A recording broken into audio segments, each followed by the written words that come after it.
The front door creaked open, barely audible above the hum of the late-night news spilling from the living room. I sat in my usual chair, a glass of whiskey untouched on the table beside me, watching the shadows play across the ceiling. Her heels clicked softly against the floor, hesitant, almost deliberate, as if she were trying not to wake a sleeping beast. It was 1:37 a.m. "You're late," I said, my voice cutting through the silence like a blade. She froze, her hand gripping the edge of the doorframe. I didn't turn to look at her. Not yet. The scent reached me before she spoke, a betrayal in the air, his cologne musky, overpowering, unmistakable. "Work ran late," she lied, her voice unsteady. "Work," I repeated, finally turned to face her. She looked disheveled, her blouse slightly wrinkled, her lipstick smeared in the corners, the small telltale marks of a hurried attempt to erase evidence. My stomach churned, but I kept my expression neutral. "Yeah, a last-minute client meeting," she continued, avoiding my gaze. She dropped her purse on the console table and started to walk past me, but I stood, blocking her path. My height towered over her, and for the first time in years, she looked nervous. "Is that what we're calling it now?" I asked, my tone calm but sharp enough to cut glass. She opened her mouth to respond, but before she could spin another lie, I gestured toward the staircase. "Upstairs," I said. "Your vanity mirror. Go take a look." Her brows furrowed, confusion mingling with fear. She hesitated, but I stepped aside, allowing her passage.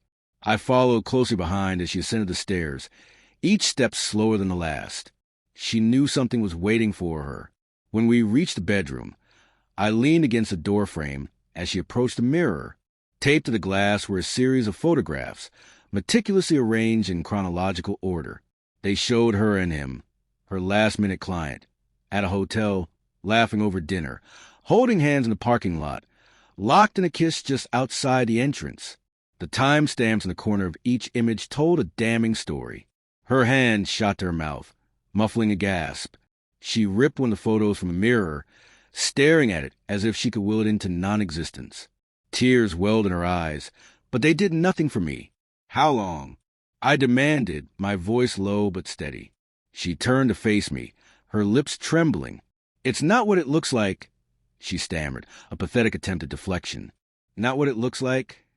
I repeated, my voice rising.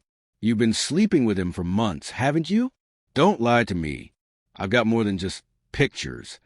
Her face crumbled, and she sank onto the edge of the bed, burying her face in her hands. "I didn't mean for it to happen," she whispered, as if it made any difference. "But it did," I said, stepping closer. "You made a choice, Clara. Every single time you chose to betray me." She sobbed into her hands, but I felt no sympathy. I'd spent weeks piecing together the puzzle, hiring a private investigator after her excuses started piling up, her affections waning. Each revelation had been a dagger to the chest, but tonight, the wound felt strangely numb. I had passed the point of heartbreak. Now I was a man with a plan. "Who is he?" I asked. Her head shot up, her tear-streaked face contorted with panic. "It doesn't matter," she said quickly, shaking her head. "He's no one." I ended it. "It's over. Who is he?" I repeated, my tone cold and unyielding. She hesitated, then finally whispered his name. "Mark." Of course, Mark, the charming sales representative from her office, always too friendly at company parties, always too quick to make her laugh. My jaw tightened. "Stay here," I ordered, grabbing my keys from the dresser. "Don't you dare leave this house." "What are you going to do?" she asked, panic creeping into her voice. "What I should have done months ago," I said, slamming the bedroom door behind me. Mark's apartment complex was a sterile, cookie-cutter building on the other side of town. I had no trouble finding his unit. A quick call to the PI earlier had provided all the details I needed.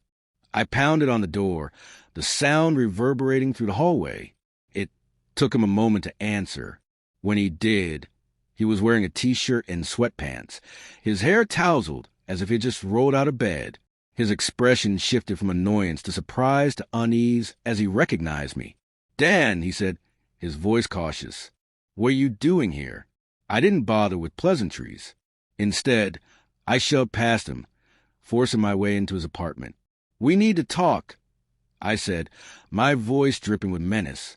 He closed the door behind me, his face pale. Look, if this is about work or... It's about Clara, I said, watching the blood drain from his face. You didn't think I'd find out, did you? You thought you could sneak around with my wife and get away with it. Dan, he stammered, backing away. I'm sorry. I never meant to hurt you.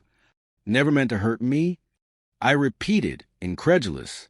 You've been sleeping with my wife, and you have the audacity to say that to my face? He opened his mouth to respond, but I didn't give him a chance. My fist connected with his jaw, sending him stumbling backward. He crashed into the coffee table, knocking over a lamp. You destroyed my marriage, I said, standing over him as he groaned in pain. You think you can just walk away from this without consequences? Please, he begged, holding up his hands in surrender. I'll do anything. Just don't hurt me. I leaned down, grabbing him by the collar. You're going to call her, I said. Right now. You're going to tell her it's over. And then you're going to quit your job. I don't want you anywhere near her. He nodded frantically, scrambling for his phone. I watched as he dialed her number, his hand shaking. When she answered, I could hear her muffled voice on the other end. It's over, he said, his voice trembling. Don't call me again. He hung up, looking up at me with pleading eyes. It's done. Please, just go. I released him, stepping back. If I ever see you again, I said, you'll regret it. He nodded, too afraid to speak. I turned and walked out, slamming the door behind me. When I returned home, Clara was waiting in the living room, her eyes red and swollen. She looked up at me as I entered, her expression a mix of guilt and desperation. Dan, she began, but I held up a hand to stop her. I don't want to hear it, I said. Pack your things. You're leaving. Her face crumpled, and she shook her head. Please, she begged. We can work through this. I made a mistake, but I love you. I'll do anything to fix this. You love me? I said, laughing bitterly. You don't destroy someone you love. You've already done enough damage. Clara, there's no coming back from this. I turned and walked upstairs, leaving her sobbing in the living room. The next morning, she was gone. Her suitcase was missing along with a few of her belongings. She left a note on the kitchen counter, but I didn't bother reading it. For the first time in months, the house felt peaceful. I poured myself a cup of coffee, sat at the dining table, and watched the sunlight stream through the windows. It wasn't the life I had envisioned, but it was a new beginning, and that was enough.